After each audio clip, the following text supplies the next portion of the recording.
Mrs. Smith shares the predictable big book, I Love My Family, with her kindergarten class as the first step in the lesson. See if you can find lots of family members in it.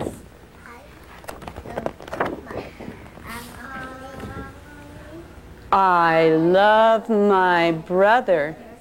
My brother loves me. I love my brother. He flies kites with me.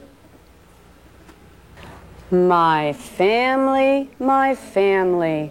I love my family. My family, my family. My family loves me. Let's go back and see which family members were on each page. See if you can tell me. Who remembers who was on this page? Matthew? A brother, right. Let's read this last line. She goes shopping with me. Do you go shopping with your mommy? Sometimes. How many people go shopping with their moms? What did this grandpa like to do, Jason? Do you remember? Shall we read the last line? He tells stories to me. Well, we're going to go back and talk about some special relatives today that you all have. We're going to talk about Grandma and Grandpa. And when you put them together, you call them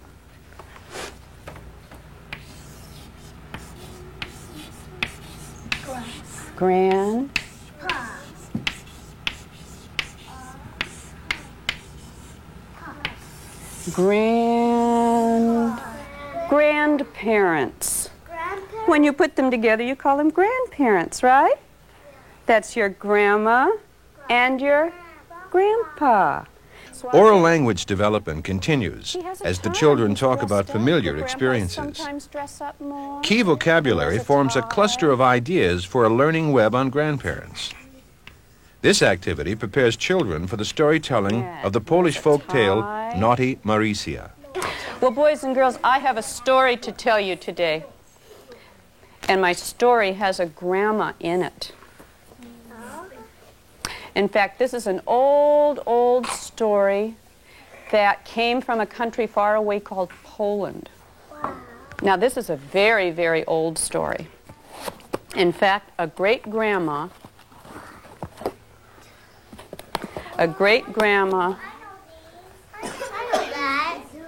told this story to a grandma. And the grandma told this story to the mother. And the mother told the story to her daughter.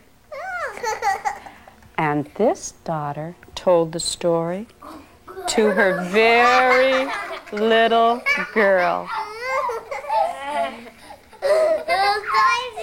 Okay, back we go. One day, Mauricia's mother said, Mauricia, would you please take your little sister outside in the yard and watch her? But remember, don't go away from the yard. Okay, said Mauricia, I'll take her out. So out they went to the yard to play. But after a while, Mauricia decided to be mischievous. She decided to play a trick on her mother. So she took her little sister and she hid. After a while, Grandma decided to go looking for Mauricia. And Grandma went outside and she looked and she looked. Mauricia, Mauricia, where are you? She called. But Mauricia didn't answer her grandma. And Grandma thought, I bet Mauricia went down by the river. That's dangerous. So Grandma decided to go look for her. And off she went. After a while, Mauricia's mother came out looking for her. Mauricia, Mauricia, where are you? She called. But Mauricia didn't answer. Oh, said Mother, I'll bet she went out to the fields where her father's working. That could be dangerous. So The mother went off to the field to look for Mauricia. Pretty soon, out came Mauricia's big sister. "Mauricia, Mauricia, where are you?" she called.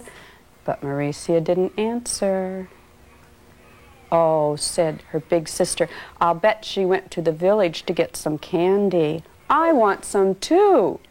So off she went to the village to look for her sister.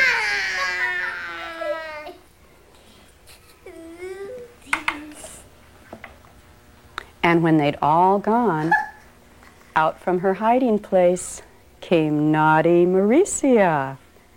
And behind her skirts was her little sister.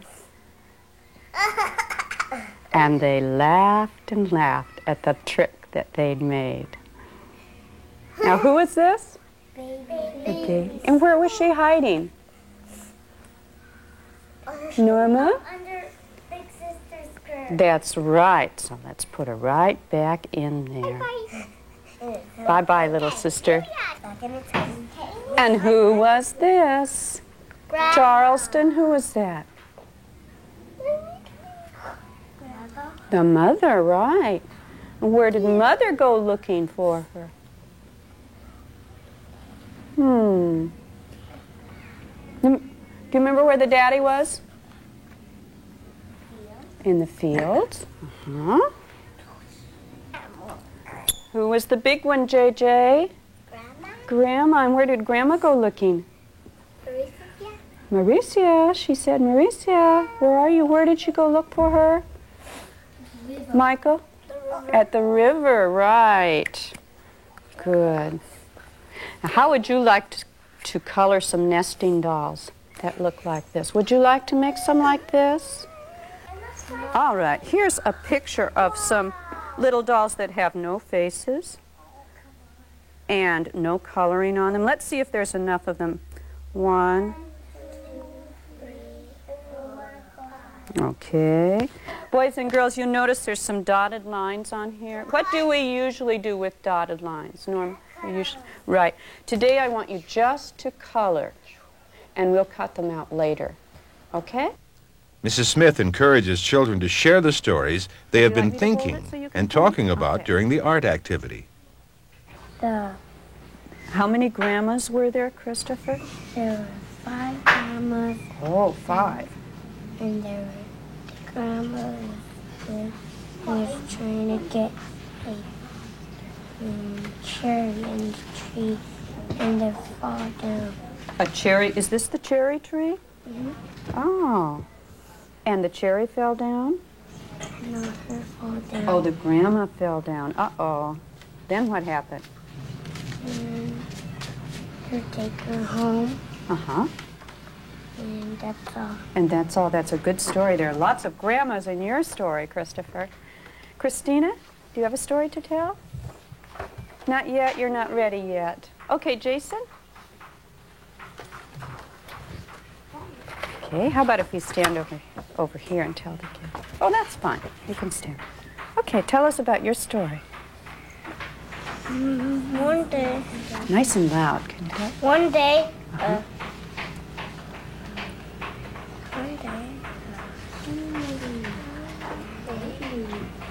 Hiding.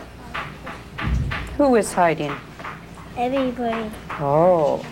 Everybody's hiding. Uh-huh. Mother. Everybody's hiding? Who's this? Little boy. They walked up to the hills to get some cherries from the cherry trees. Uh-huh. And then they went back home. The end. Very nice. I see you made pretty cherry trees up here, too. Okay, very nice. We'll write that in a few minutes. I'm not sure how to start. Oh. Well, there's always Once Upon a Time. That's pretty reliable. Once upon a time. Okay. Once upon a time. Mm-hmm. There's a 3 kids. There. A grandma. A baby. Baby. Uh-huh. A big sister. 2 big sisters. Ah, 2 big sisters. Uh-huh. And one day,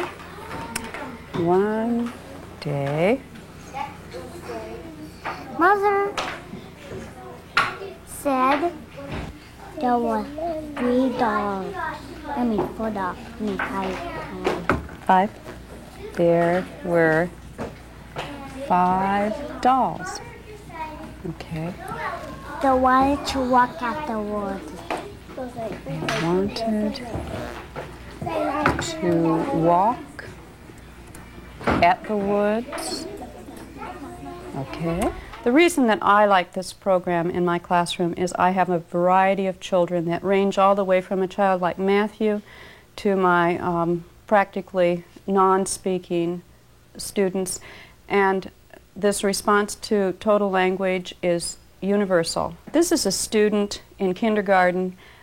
It's close to the end of the year. He's a very bright, very verbal child who speaks English in his home, English only, and he has a beginning, a middle, and an end to his stories. It's very well organized. This is Harry, who is also an extremely quiet child, but was able to tell a good, concise story and was responded very well to this lesson. Once upon a time, they were walking and they see the birds, then they go home, then they sleep. Here again we have a child, Rex, who's very, very quiet. He's actually quite artistic and has some very complex ideas. Once upon a time, the baby fall down in the water. She can swim, the water warm. She swim out. And he's numbered his dolls and put them in order of size. Okay, here's JJ. His language is quite limited and he's kind of an immature boy, but he had a lot to say. The brother and the girl with finding some pets for their have fun, and the boy with finding some mouse for his pet. The tiny little bunny jumped out of the house, so they tried to find him, and the mouse runned and runned faster because the mouse was can't read that. And the mouse is on the rabbit, so they found them. Okay, and back to Matthew. So there's quite a contrast in the kinds of stories that were dictated by these children, but they were all equally excited by the lesson and extremely responsive.